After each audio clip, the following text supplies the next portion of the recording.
1,5 milió de persones estrangeres resideixen a Catalunya, segons dades de l'Idescat. De fet, una de cada 10 persones que viu avui a Catalunya fa menys de 4 anys que hi ha arribat. Això inclou persones provinents de l'estranger, però també d'altres punts de l'estat espanyol i persones nascudes a Catalunya que havien marxat i ara han tornat. Per tant, sí, la població està creixent i ho fa gràcies, en gran part, a les persones migrades. Amb aquest creixement, però, també puja la retòrica criminalitzadora contra les persones migrants. En una època convulsa de crisi i desigualtat, hi ha qui assenyala les persones migrants com la font de tots els nostres problemes. Per exemple, diuen que venen a treure'ns la feina, tot i que tenen una taxa d'atur més elevada, o que venen a prendre'ns les ajudes, tot i que el 60% dels receptors són espanyols. Aquesta deriva criminalitzadora la veiem a tot arreu, des dels Estats Units, amb les polítiques brutals d'antiimmigració aplicades per Trump i l'ICE, o a Europa, amb l'enduriment de les fronteres i els acords amb tercers països. A Catalunya no escapem de la tendència. Més del 60% de la població assegura estar a favor de limitar l'arribada de persones migrants. Aquest 60% és molta més gent de la que ho pensava l'any 2023, però una mica menys de gent de la que ho pensava el 1993, ara fa uns 30 anys. Per tant, realment hi ha massa gent o és el que volen que pensem alguns partits polítics? Per altra banda, el govern espanyol ha aprovat una regularització que donarà permís de treball i residència durant un any a 500.000 de persones. És una passa que celebren col·lectius migrants com Regularización Ya o Top Manta, però continuen defensant que s'aprovi la ILP per garantir aquests drets de manera sistemàtica. Avui a El futur ja no és el que era, ens preguntem. El meu país és cada vegada més divers. És normal?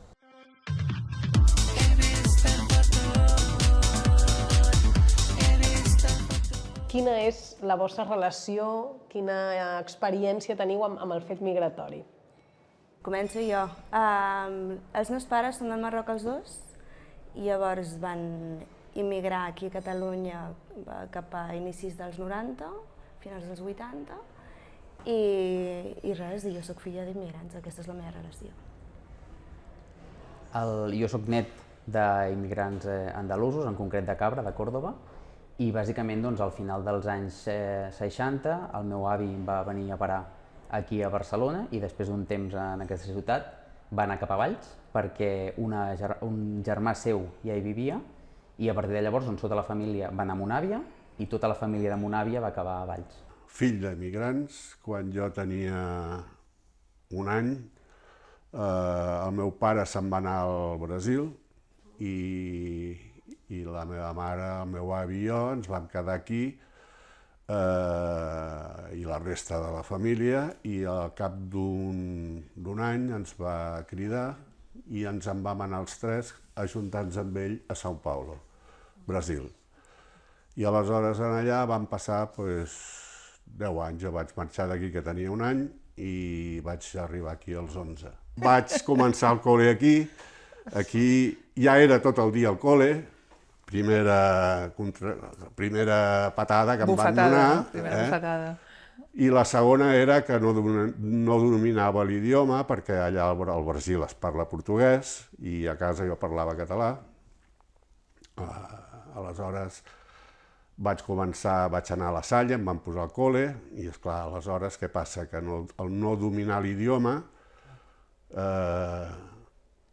problemes del que es diu ara bullying, se n'enfotien de mi els rellotges, imagina't a classe de literatura llegint el Quijote amb una persona que sap 4 paraules de castellà. Total, que se n'enfotien. Et vull fer una pregunta breu. Has dit que eres fill d'emigrants, però en realitat tu també vas migrar. Com és que no et consideres migrant? Eres massa petit, potser? No he pensat res d'això. No, senzillament que fill d'immigrants, que, clar, jo de fet vaig anar cap allà, també puc considerar-me un immigrant. El que passa que l'immigrant jo no vaig participar de les decisions que es prenien i d'això. A la tornada ja sí, però clar, de fet, vist així soc un immigrant també. Jo soc filla d'immigrants també. La meva mare era de Calanda i el meu pare d'Ariño. Llavors, quina casualitat que 2 persones aragoneses, per avatares de la vida, es troben aquí, es coneixen a Barcelona, es casen i tenen 3 fills. Jo sé la mare que quan tenia 3 anys se li va morir la mare. Llavors era ella i una altra germana, que és Issa.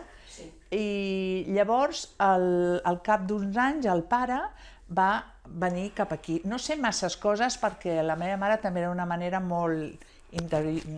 s'ho guardava tot molt. Llavors van venir aquí i el que fos el meu avi, el seu pare, va conèixer una senyora que també era vídua. I es veu que expliquen que en aquella època es feien unes convivències de conveniència. Es van ajuntar els dos, el meu avi va portar la meva mare a aquella família, que aquella família tenien 2 fills, un fill i una filla, i van aportar la filla. Clar, s'ha sentit immigrant a la seva manera, immigrant i no acceptada del tot, del tot. Conforme es va fer gran, doncs, bueno, ja va morir aquesta senyora, que no era una mala senyora, la iaia Euròcia, que nosaltres anàvem allà i ens tractàvem bé i tal, ja quan vam néixer nosaltres, però sempre s'ha sentit que no era d'allà, no era de ningú sitio, no era d'enlloc. El meu pare no sé quan va vindre aquí, el meu pare també estava a Nariño, no sé, potser tenia una botiga de comestibles, que sempre diu, a la guerra no nos faltava de nada, fins que el meu pare va anar al front i llavors ja se'n va anar tota la porra. Llavors el meu pare, quan parlàvem amb ell, bueno, Suariño era Suariño, però no sé si aquí se sentia inmigrant, no recuerdo, Isa. No, nunca decía nada de Ariño, nunca. Inclús quan va morir, ell va voler que les seves cendres estiguessin a Parets, perquè Parets van construir una caseta i amb els seus esforços i el de la meva mare, volia les cendres allà. Mai havia dit, quiero volver al país mío de origen. Bueno, els dos eren pobres, això ja de començament, però el meu pare és nascut a Tànger, al nord d'Àfrica, i llavors va acabar també buscant un futur millor, com la majoria d'immigrants fan. Va muntar en un barco de pescador i va venir aquí sense res, sense absolutament res, i va ser per això, per buscar un futur millor, per buscar una miqueta de prosperitat, diguem-ne, no? Per canviar el seu futur. I la meva mare va ser diferent en el sentit que ja tampoc no era la seva intenció. O sigui, simplement s'hi va trobar perquè tenia... No sé si la seva germana vivia aquí, a Catalunya, i va conèixer una senyora que va anar al poble de la meva família, va conèixer la meva mare i li va dir, mira, jo et vull, vine a cuidar els meus fills i a netejar la casa, a fer feines de casa, i et pagaré a canvi. El meu avi bàsicament era jornaler i clar, avui en dia molta gent no sap el que és un jornaler, però bàsicament un jornaler és una persona que va al camp i que el contracten per un dia per anar a un lloc a fer el que sigui. Llavors va venir a Catalunya per buscar un futur millor i com que aquí les coses treballava del que bonament podia, però com que li anava millor del que li anava a Andalusia, doncs al final la meva àvia també, quan es van casar, va venir cap aquí i darrere seu va venir tota la família perquè bàsicament del que fugien era d'una situació en què no podien progressar i que aquí com a mínim veien una mínima possibilitat de fer-ho. Total, que m'ha tocat ser filla d'immigrants, dona d'immigrants del Vicenç i ara també, doncs, mare d'una emigrant que està a Estocolm i que els primers anys jo ho passava malament, perquè dic, bueno, tornarà, perquè em diu, mama, me'n vaig un any perquè faré un Erasmus. Què porra, un Erasmus? Porta 15 anys, el mes de març farà 15 anys. I, ostres, es porta malament. I ell, ara ja fa com un parell o 3 d'anys, que allà està molt bé, a Suècia les coses són molt diferents en quant a criatures, l'estatus que tenen i tal, però el clima és horrorós i després té enyorança. Cada vegada es fa més gran, dius que clar, vosaltres us feu grans i s'està perdent coses, i es comença a tindre aquesta enyorança. Jo abans de venir he trucat amb una àvia, perquè de fet d'aquest tema en parlem molt amb els meus avis, però jo li he preguntat una mica com havia sigut la seva experiència, i ella m'ha dit que al principi li va costar molt, però que per sort es va trobar amb molt bones persones que la van ajudar i fins ara, que ella està molt orgullosa d'Andalusia, però que també està molt orgullosa de Catalunya. Ja sé que és una pregunta difícil, però quina és la relació que va quedar totes aquestes persones que coneixeu migrants entre la catalanitat i l'altre, el que sigui, ser suec, Brasil, no? És a dir, el Pau se sent una mica suec? La teva família es va arribar a sentir una mica brasilenya? El Pau és català.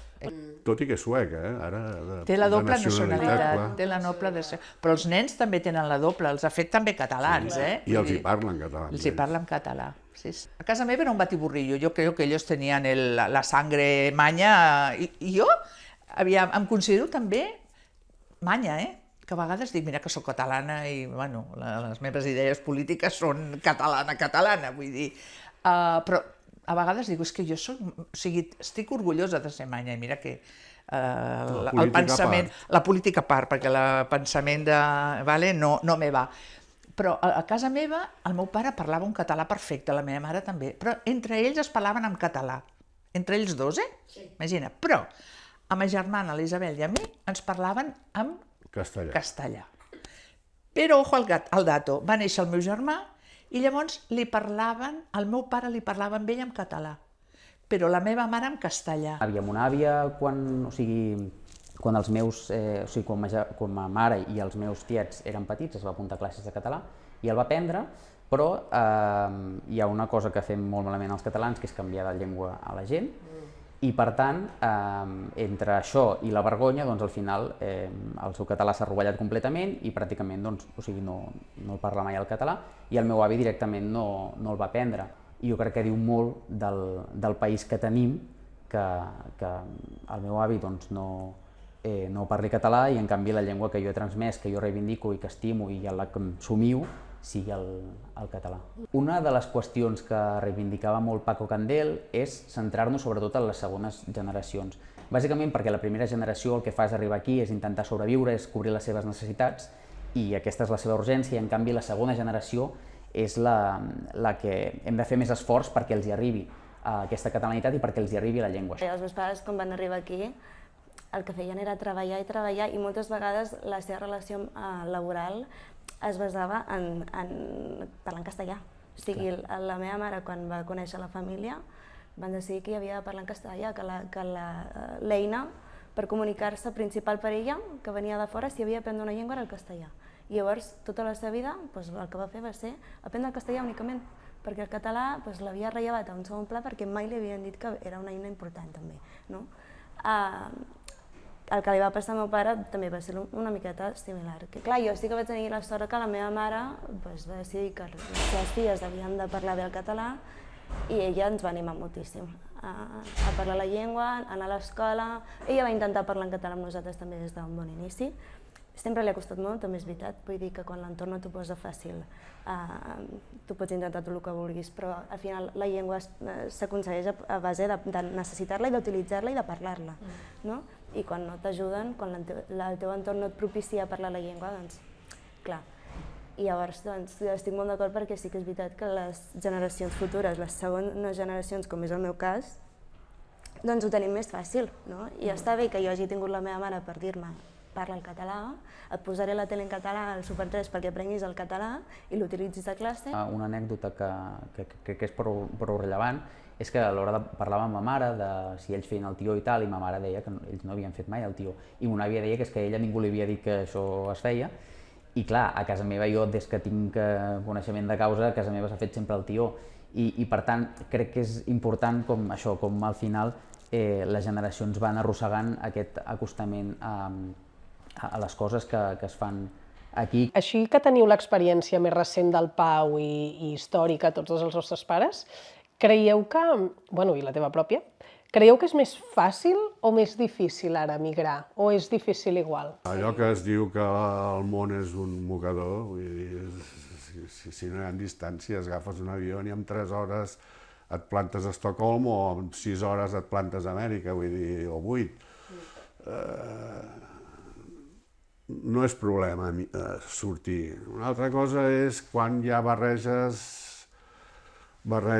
no sé, l'immigrant, clar, vull dir, no sé, no siguis mexicà i vagis als Estats Units ara mateix, no? Perquè, o ser un marroquí o d'allò i venir aquí si manen els de Vox.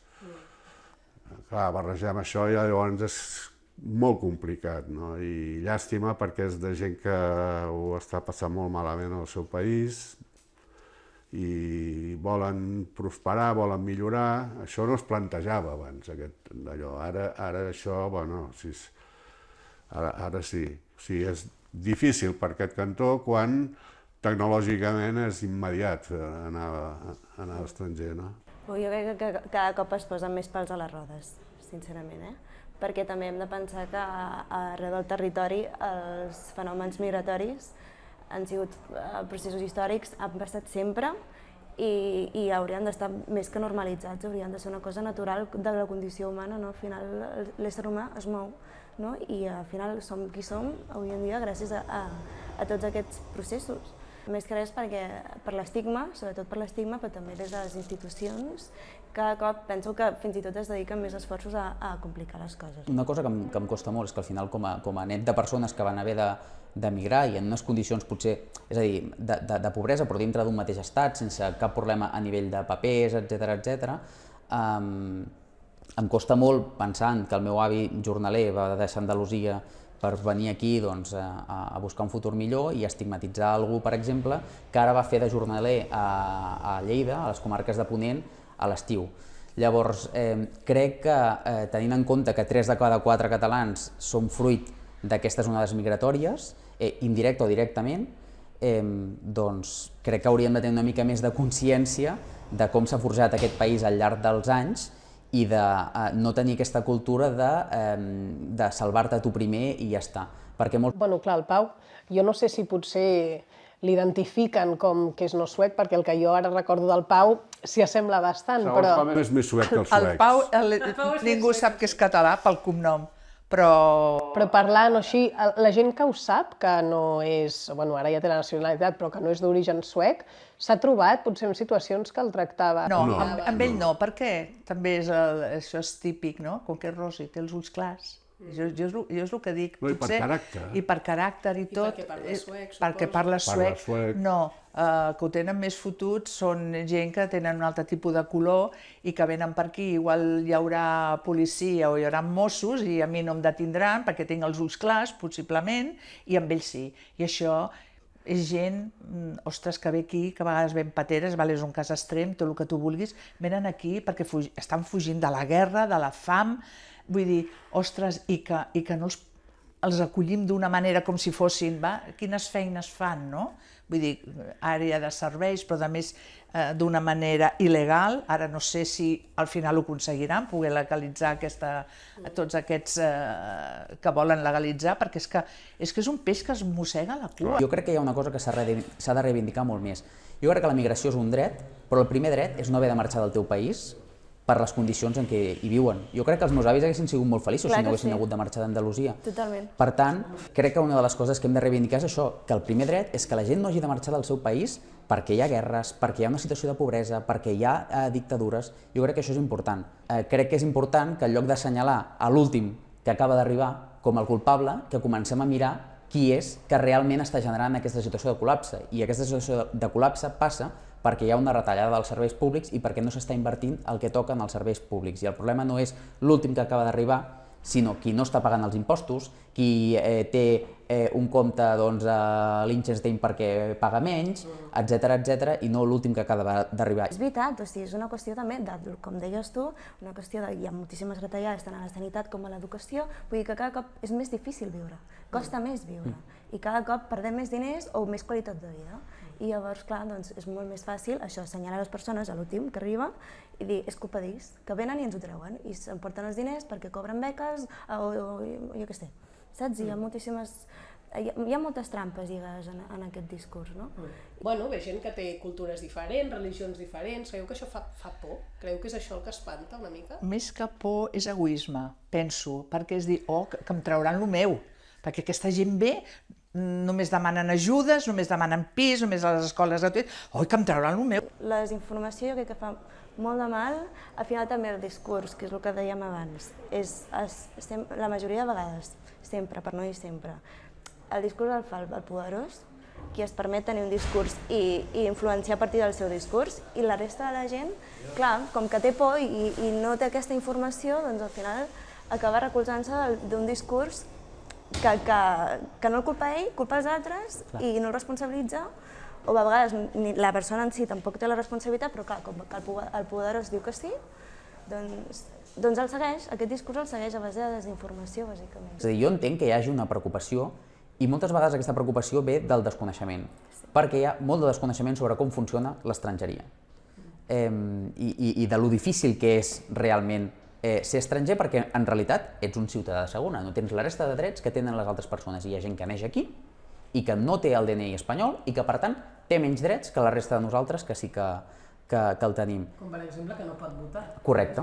Sí. Jo vaig néixer aquí, vaig estar amb ella fins als 7 anys, 8 anys. Sí. Clar. Sí.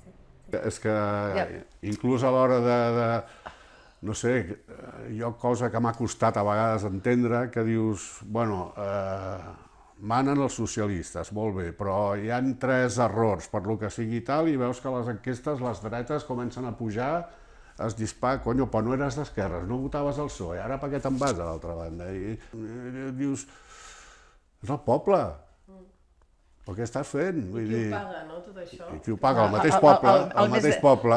I el més dèbil del poble, No, el que el està més passant dèbil, ara. Bueno, és que, bueno, és, no sé.